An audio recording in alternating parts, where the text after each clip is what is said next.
নতুন মায়েরা নবজাতকের যত্নে যে ১০টি কাজ অবশ্যই করবেন। ১. শুধু বুকের দুধ দিন ৬ মাস। মায়ের দুধ শিশুর প্রথম ও শ্রেষ্ঠ খাবার।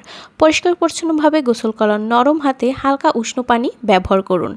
৩. নিয়মিত ডায়পার পরিবর্তন করুন। ডায়পার বদলের সময় ত্বক শুকনো রাখতে ভুলবেন না।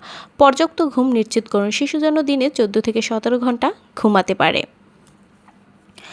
ভ্যাকসিন সময়মতো দিন। প্রতিটি টিকা শিশুর রোগ থেকে রক্ষা করে। মাথা ও ঘাড় সাপোর্ট দিয়ে কোলে নিন। নবজাতকের ঘাড় এখনও নরম, সাবধানে ধরুন।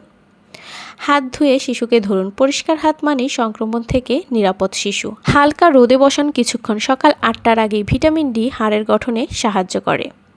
শিশুর কান্নার কারণ বুঝতে চেষ্টা করুন। খিদে, অস্বস্তি বা ভালোবাসার অভাব কান্নার কারণ অনেক। মায়ের নিজেরও যত্ন জরুরি। মা ভালো থাকলেই শিশু ভালো থাকবে।